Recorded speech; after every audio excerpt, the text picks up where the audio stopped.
Telugu audio book ఛానల్‌కు స్వాగతం. Think and grow rich. ఆలోచించండి, ఐశ్వర్యవంతులు కండి. Napoleon hill.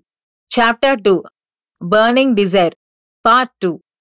ప్రకృతికి కూడా సవాలు విసిరే desire. Desire outwits mother nature. ఈ అధ్యాయానికి తగిన ముగింపుగా నేను నాకు తెలిసిన ఒక అద్భుత వ్యక్తి గురించి చెబుతాను. అతను పుట్టిన కొన్ని క్షణాలకే నేను అతన్ని చూశాను. పుట్టుకతో చెవులు లేకుండానే పుట్టాడు. బాగా బలవంతం చేస్తే డాక్టర్ అతి కష్టం మీద ఒక నిజాన్ని చెప్పాడు. ఈ పిల్లవాడు భవిష్యత్తులో మోగవాడిగాను చెవిటివాడిగాను బాధపడే అవకాశాలున్నాయని ఆ డాక్టర్ విచారంగా చెప్పాడు. డాక్టర్ అభిప్రాయాన్ని నేనొక సవాలుగా తీసుకున్నాను. అలా చేసే హక్కు నాకుంది. ఎందుకంటే ఆ పిల్లవాడికి తండ్రిని నేనే కాబట్టి. నేను కూడా ఒక నిర్ణయానికొచ్చాను. ఒక అభిప్రాయాన్ని ఏర్పరచుకున్నాను. కానీ నా అభిప్రాయాన్ని నేను మౌనంగానే నా గుండెలోనే రహస్యంగా వ్యక్తీకరించాను. నా బిడ్డ మాట్లాడతాడని, వినగలడని నా మనసు చెప్పింది. ఎలా? ఏదో ఒక దారి దొరికి తీరుతుందన్న నమ్మకం నాకుంది. ఆ దారిని నేను కనిపెట్టగలనని కూడా నాకు తెలుసు. ఎమర్షన్ మాటల్ని గుర్తు చేసుకున్నాను. జీవితంలో అన్ని విషయాలు మనకు విశ్వాసాన్ని నేర్పడానికి ఉద్దేశించినవే. మనం వాటిని ఆచరిస్తే చాలు. మనలో ప్రతి ఒక్కరికి ఒక మార్గదర్శకుడు ఉంటాడు. నెమ్మదిగా అబ్జర్వ్ చేస్తే ఆ తగిన జవాబు మనకు వినబడి తీరుతుంది. తగిన జవాబేంటి? Burning desire. జీవితంలో అన్నిటికంటే నా కొడుకు మోగవాడిగాను చెవిటివాడిగాను మిగిలిపోకూడదన్నదే నాలో ఉన్న బలమైన డిజైర్. అన్నిటికంటే అదే నాకు ప్రధానం. ఈ బర్నింగ్ డిజైర్ నుంచి నేను ఒక్క క్షణం కూడా నా చూపును మరల్చుకోలేదు. ఏం చేయాలి? చెవులు లేకపోయినప్పటికీ శబ్దరూపాన్ని నా బిడ్డ మెదడులో నిక్షిప్తం చేయాలన్న బలమైన కోరిక నాది. దాని మూలంగానే వినికిడి శక్తి ప్రేమతో వాడి మనసును నింపేయాలి. ఆ పిల్లవాడు నాతో సహకరించే వయసుకు రాగానే నేను చేసిన మొదటి పని ఏంటంటే అతని మెదడులో విని తీరాలన్న కోరికను బలోపేతం చేశాను. నేచర్ కూడా ఆ డిజైర్ను బలపరిచేందుకు తనదైన దారిలో సహకరించింది. నా కొడుకు పెరిగి పెద్దవాడవుతున్నాడు. వాడిప్పుడు తన చుట్టూ ఉన్న అనేక విషయాల్ని గుర్తించగలుగుతున్నాడు. అతనికి స్వల్పమాత్రంగా వినికిడి శక్తి ఉందని మేం కనిపెట్టాం. పిల్లలందరిలాగానే సాధారణంగా మాట వచ్చే వయసు వాడికి వచ్చింది. కాని వాడిలో మాట పలకలేదు. అయితే తాను విన్న విషయాల గురించి వాడు తన చేతులు కాళ్ళని ఆడించడం ద్వారా మాకు సైగలతో తెలిపేవాడు. ఇదే నేను తెలుసుకోవాలనుకున్నది. వినికిడి శక్తి ఏ కాస్త ఉన్నా మా అబ్బాయి తన వినికిడి శక్తిని మరింత పరిపుష్టం చేసుకోగలడు. ఇలా ఉండగా నాలో ఆశ నిరగలించిన సంఘటన ఒకటి జరిగింది. ఇంతవరకు ఊహించని విధంగా ఆ సంఘటన చోటు చేసుకుంది. జీవితాన్ని మార్చేసిన సంఘటన. మేమొక ఫోనోగ్రాఫ్ను కొన్నాం. తొలిసారిగా బాబు దాని నుంచి సంగీతాన్ని విన్నప్పుడు అతని ఆనందానికి అంతులేదు. దాన్ని వదలకుండా అంటిపెట్టుకుని ఉండిపోయాడు. 2 గంటల పాటు రికార్డ్ వెంట రికార్డ్ ప్లే చేసి ఆనందించాడు. ఫోనోగ్రాఫ్ ముందు పళ్లతో బల్లని కరుచుకుని వింటూ ఉండిపోయాడు. అతను తనంతట తానే నేర్చుకున్న ఈ అలవాటు గొప్పతనమేంటో మాకు చాలా కాలం వరకు తెలియలేదు. ఎముకకు వాహకత్వ గుణం ఉండడం చేత శబ్దాన్ని పళ్ళు మెదడుకు చేరవేశాయన్నమాట. దీని గురించి ఇదివరకెన్నడూ మేం వినలేదు. ఫోనోగ్రాఫ్ తో ఫ్రెండ్షిప్ చేసిన తర్వాత అతని వ్యవహార శైలిలో నేనొక మార్పును గమనించాను. నేను నా పెదవులతో అతని కణత ఎముకల్ని స్పృశిస్తూ మాట్లాడినప్పుడు అతను నా మాటల్ని స్పష్టంగా వినగలుగుతున్నాడు. నా స్వరాన్ని స్పష్టంగా వినేలా అతనికి సహాయపడాలన్న కృతనిశ్చయంతో నేను వెంటనే అతని మనసులో వినికిడి, మాట్లాడడం పట్ల ఆసక్తిని ప్రేరేపించాను. రిజల్ట్ త్వరగానే కనిపించింది. పిల్లవాడు ఇప్పుడు నిద్రకు ముందు నేను చెప్పే కథల్ని విని ఆనందిస్తున్నాడు. ఇక నేను నా పనిని కొనసాగించాను. నా బాబులో ఆత్మవిశ్వాసం, క్రియేటివిటీ, అందరిలా వినడం, మాట్లాడడం పట్ల ఆసక్తిని పెంపొందించే విధంగా కొత్త కథల్ని అల్లి మరీ చెప్పటం మొదలుపెట్టాను. మరీ ముఖ్యంగా ఒక కథని ఎంచుకున్నాను. ఒకే కథని చాలాసార్లు చెప్పాను. చెప్పిన ప్రతిసారి దానికి కొత్తగా ఏదో ఒకటి చేర్చేవాణ్ణి. తాను మాకు బరువు కాదని, ఒక గొప్ప కానుకేనన్న ఆలోచనని మా బాబు మనసులో నాటే దిశగానే ఈ మార్పు చేర్పులు జరిగేవి. నేను చదువుకున్న తత్వ ప్రబోధాలన్నిటినీ బట్టి నేనొక విషయాన్ని గాఢంగా నమ్ముతున్నాను. ఏ ప్రతికూలతైనా ఒంటరిగా రాదు. అది మరో కానుకని వెంటబెట్టుకునే వస్తుందన్నది నా నమ్మకం. కానీ నాకు నా బాబులో చోటు చేసుకున్న లోటు ఎలా భర్తీ అవుతుందో తెలియదనే చెప్పాలి. 6 సెంట్లతో అతను ప్రపంచాన్ని గెలిచాడు. ఈ అనుభవాన్నంతా ఆలోచించుకుంటే మా బాబు నా మీద పెట్టుకున్న నమ్మకానికి, సాధించబోయే ఫలితాలకు దగ్గర సంబంధం ఉందని అర్థమైంది. నేనేం చెప్పినా అతను ఎదురు ప్రశ్నించేవాడు కాదు. తన అన్నయ్య కన్నా తనలోనే స్పెషల్ క్వాలిటీస్ పుష్కలంగా ఉన్నాయన్న భావాన్ని నేను అతని మనసులో నాటాను. ఆ ప్రత్యేకతే తనకు ఎన్నో లాభాన్ని చేకూర్చి పెడుతుందని అతను నమ్ముతున్నాడు. ఉదాహరణకు, స్కూల్లో టీచర్స్ అతని చెవులు లేకపోవడాన్ని గుర్తించినందువల్ల అతని పట్ల ఎన్నలేని ఆదరణతో వ్యవహరించడాన్ని మా బాబు గమనించాడు. నిజానికి వాళ్ళు మా బాబు పట్ల అంతులేని ఆదరణను ప్రదర్శించేవాళ్ళు. పెరిగి పెద్దవాడిన తర్వాత తన అన్నయ్యలాగే తాను కూడా న్యూస్ పేపర్స్ నమ్మే వ్యాపారం చెయ్యొచ్చునని కూడా నేను మా బాబుకి చెప్పేవాణ్ణి. అన్నయ్య కన్నా తనకే ప్రజలు ఎక్కువగా డబ్బునిస్తారని, ఎందుకంటే తాను కష్టించి పనిచేసే మంచి అబ్బాయిగా గుర్తింపు తెచ్చుకుంటాడని నేను నా బాబులో ఆత్మవిశ్వాసాన్ని పెంచే ప్రయత్నం చేశాను. చెవులు లేవు కాబట్టి తన పట్ల ప్రజలు ప్రత్యేక ఆదరణతో నడుచుకుంటారని కూడా చెప్పాను. 7 ఏళ్ల వయసు వచ్చేటప్పటికి మేము అతని బుర్రలోకి ఎక్కించిందంతా చక్కటి ఫలితాన్నివ్వడాన్ని గమనించాం. 7 ఏళ్లు నిండిన తర్వాత అతను తాను కూడా న్యూస్ పేపర్స్ నమ్ముతానంటూ, తనకు కూడా అవకాశం ఇవ్వాలంటూ కొన్ని నెలల పాటు మమ్మల్ని ప్రాధేయపడ్డాడు. కానీ వాళ్ళమ్మ మాత్రం అందుకు ససేమీరా అంది. చివరికి తన మనోరథాన్ని నెరవేర్చుకునేందుకు తనే రెడీ అయ్యాడు. మేమందరం పనికి వెళ్లిపోగా ఇంట్లో పనివాళ్లతో ఉన్న మా బాబు ఒకానొక మధ్యాహ్నం న్యూస్ పేపర్స్ నమ్మే పనికి స్వయంగా పూనుకున్నాడు. వంటింటి కిటికీలోంచి దూకి బయటకు అడుగుపెట్టాడు.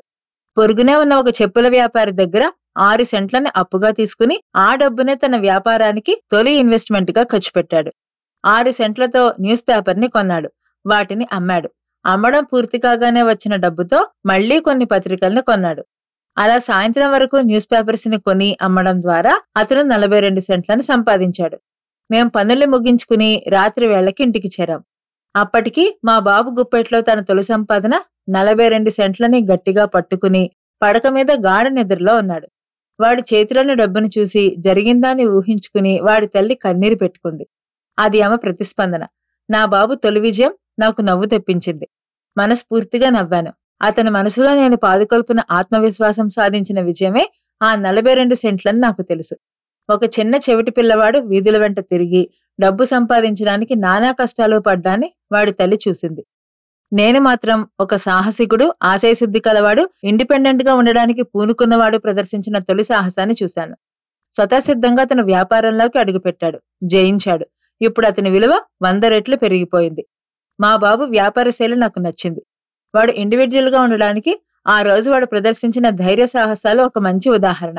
మా చిన్ని చెవిటి పిల్లవాడు స్కూలింగ్ పూర్తి చేశాడు. హై స్కూల్ చదువు పూర్తి చేశాడు. కాలేజ్ కి వెళ్ళాడు. టీచర్స్ చెప్పేది వినే శక్తి లేకపోయినప్పటికీ అతను అందరిలాగే చదువులో ముందుకు వెళ్ళాడు. అతను మేం చెవిటి వారికి ప్రత్యేకించిన పాఠశాలలో చేర్చలేదు. సైన్ లాంగ్వేజ్ ను నేర్చుకోవడానికి అతను మేం అనుమతించలేదు. అతను అందరిలాగే ఒక సాధారణ జీవితాన్ని గడపాలని మేం వాంఛించాం. అందుకే మామూలు పిల్లలతో కలిసే వాడు చదువుకోవాలని నిర్ణయించాం. మా నిర్ణయాన్ని అమల్లో పెట్టడానికి మేం పలుసార్లు పాఠశాలల అధికారులతో వాడి వేడి చర్చలు జరపాల్సి వచ్చేది. మా బాబు హైస్కూల్లో ఉండగా మేం వాడికి ఒక ఎలక్ట్రిక్ హియరింగ్ ఎయిడ్ ని కొనిపెట్టాం.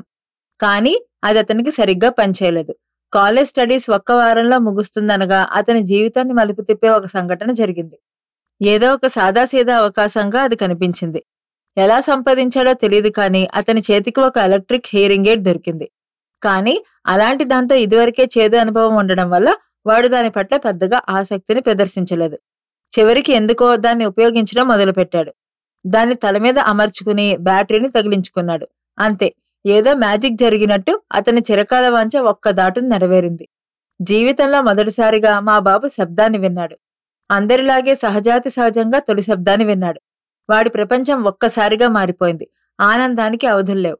టెలిఫోన్ దగ్గరికి వెళ్లి వాళ్ళ అమ్మకి ఫోన్ చేశాడు. ఆమె కంఠస్వరాన్ని స్పష్టంగా విన్నాడు. మర్నాడు క్లాస్ రూమ్ లో టీచర్ మాటలు జీవితంలో మొదటిసారి స్పష్టంగా వినిపించాయి. జీవితంలో తొలిసారిగా అతను తన క్లాస్మేట్స్ తో, ఇతరులతో సహజంగా మాట్లాడగలిగాడు. ఇది వరకు వాళ్ళు గట్టిగా అరిచి చెబితే కానీ వినిపించని విషయాలు ఇప్పుడు నెమ్మదిగా చెప్పినా వినబడుతున్నాయి. నిజంగా అతనికి ఇప్పుడొక నూతన ప్రపంచం సాక్షాత్కరించింది. బర్నింగ్ డిజైర్ ఫలితాన్నివ్వడం ప్రారంభించింది.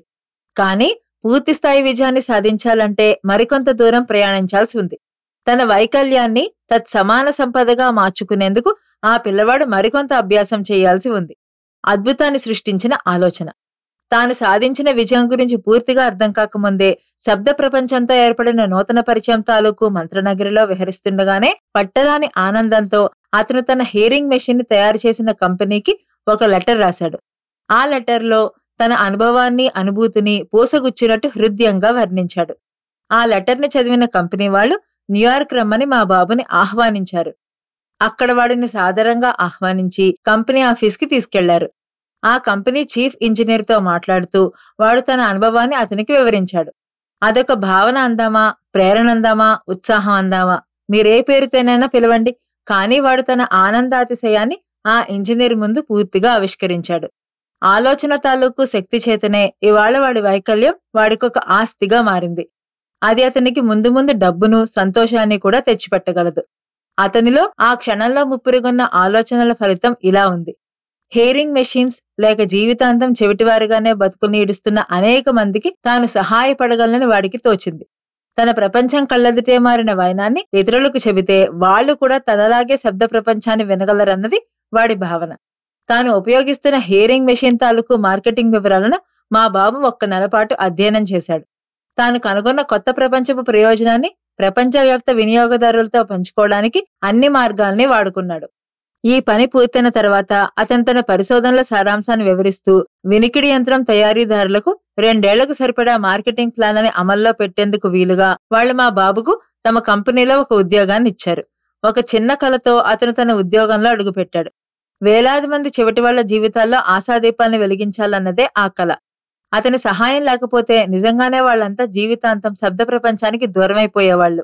మా బాబు పేరు బ్లెయిర్. అతని మనసులో మేము ఆత్మవిశ్వాసాన్ని రగిల్చాం. మేమలా చేయనట్టయితే బ్లెయిర్ కూడా జీవితాంతం చెవిటివానిగా, మోగవానిలా కాలం గడపాల్సి వచ్చేదనడంలో ఎలాంటి సందేహమూ లేదు. మాట్లాడడానికి, వినడానికి, అందరిలా సహజమైన జీవితం గడపడానికి సంబంధించిన కోరికను మేము అతనిలో పాదుకొల్పినప్పుడు ఆ ఆలోచన అతనిపై తీవ్ర ప్రభావాన్ని చూపింది. ఎంతటి తీవ్ర ప్రభావం అంటే ప్రకృతి కూడా శబ్దానికి, నిశ్శబ్దానికి మధ్య ఒక వారధిలా మారి అతని ఆశయ సాధనకు అనుకూలించింది. సైకలాజికల్ బర్నింగ్ డిజైర్ దానికి సమానమైన ఫిజికల్ ఫామ్ లోకి మారి తీరుతుంది. ఇది నిజం. అందరిలా సహజంగా వినాలని బ్లెయిర్ కోరుకున్నాడు. ఇప్పుడది నిజమైంది. అతను ఎలాంటి వైకల్యంతో పుట్టాడంటే తీవ్రమైన కోరిక లేకపోతే అతని చేతిలో పెన్సిళ్లు, పెన్నులు పెట్టుకుని పూర్తిగా సైన్ లాంగ్వేజ్ మీద ఆధారపడి జీవించాల్సి వచ్చేది. బ్లెయిర్ చిన్నపిల్లవాడిగా ఉన్నప్పుడే ఒక చిన్న మేలైన అబద్ధాన్ని నేనతని మనసులో నాటాను. అది అతని వైకల్యాన్ని ఒక ఆస్తిగా మార్చింది. తప్పో ఒప్పో ఒక నమ్మకానికి బర్నింగ్ డిజైర్ తోడైతే అది వాస్తవ రూపం దాల్చదు అనడానికి ఎలాంటి సాక్ష్యమూ లేదు. నమ్మకం, బర్నింగ్ డిజైర్ ఈ గుణాలు ఏ ఒక్కరికో పరిమితం కావు. అవి అందరి సొత్తు. మనసే మంత్రం. న్యూస్ పేపర్లో పబ్లిష్ అయిన ఒకానొక చిన్న పారాగ్రాఫ్ మేడం షూమన్ హింక్ కు ఒక గొప్ప సింగర్ గా ఎదగడానికి అవసరమైన కిటుకును అందించింది.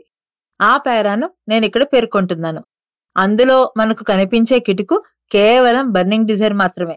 మేడం షూమన్ హింక్ సింగర్ గా తన జీవితాన్ని ప్రారంభించిన తొలినాళ్లలో వియన్నా కోర్ట్ ఒపేరా అధ్యక్షుడిని కలిసింది. స్వరాన్ని పరిశీలించి అవకాశం కల్పించడమే ఈ కలయిక ఉద్దేశం. కానీ అతను ఆమెను చూసిన వెంటనే స్వరాన్ని పరీక్షించడానికి విముఖత వ్యక్తం చేశాడు. ఎందుకంటే ఆమె ముఖంలో ఉట్టిపడుతున్న పేదరికం, మానసిక దుస్తుల్ని చూసి అతను ఆవగించుకున్నాడు. ఇలాంటి ముఖంతో పాడ్డానికొచ్చావా? ఇంత అందవిహీనమైన మనిషివి ఒపేరాలో ప్రదర్శన ఇవ్వగలనని అనుకుంటున్నావా? బుద్ధిగా ఒక కుట్టుమిషన్ కొనుక్కుని 4 డబ్బులు సంపాదించుకో పో. నువ్వు ఎన్నటికీ సింగర్వి కాలేవు అంటూ ఆమెను ఈసడించాడు. ఇది ఆ పేరా. కానీ ఆమె తన ప్రతిభను నిరూపించుకోవడానికి అట్టే కాలం పట్టలేదు. సంగీతం గురించి ఎంతో తెలిసిన ఒపేరా అధ్యక్షుడికి బర్నింగ్ డిజైర్ ఎంతో బలీయమైన పరిణామాలకు దోహదం చేస్తుందన్న విషయం మాత్రం పూర్తిగా తెలియదు. ఒక కోరిక బర్నింగ్ డిజైర్ గా మారితే ఏం జరుగుతున్నది ఆయనకి తెలిసినట్టు లేదు. దాని గురించి ఏ మాత్రం అవగాహన ఉన్నా ఆయన ఆ అద్భుత సృజనాత్మకతకు ఒక అవకాశాన్ని ఇవ్వకుండా తిరస్కరించే తప్పు చేసి ఉండేవాడు కాదు. కొన్నేళ్ల కిందట నా బిజినెస్ పార్ట్నర్ ఒకరు జబ్బున పడ్డాడు. రోజులు గడుస్తున్న కొద్దీ అతని ఆరోగ్యం క్షీణించసాగింది. అతన్ని మరెన్నో రోజులు సజీవంగా చూడలేమని డాక్టర్ నాకు చెప్పాడు. కానీ అతను కొద్ది కాలంలో మరణిస్తాడన్నది డాక్టర్ అభిప్రాయం మాత్రమే. అది రోగి అభిప్రాయం కాదు. వీల్ చైర్ లో కూర్చుని హాస్పిటల్కి వెళ్తున్నప్పుడు అతను నన్ను చూసి, నేస్తం భయపడకు, కొద్ది రోజుల్లోనే నేను ఈ హాస్పిటల్ నుంచి బయటికి వచ్చేస్తాను అని నీరసంగా చెప్పాడు. పక్కనే ఉన్న నర్స్ నాకేసి జాలిగా చూసింది. కానీ రోగి సురక్షితంగా హాస్పిటల్ నుంచి బయటకొచ్చాడు.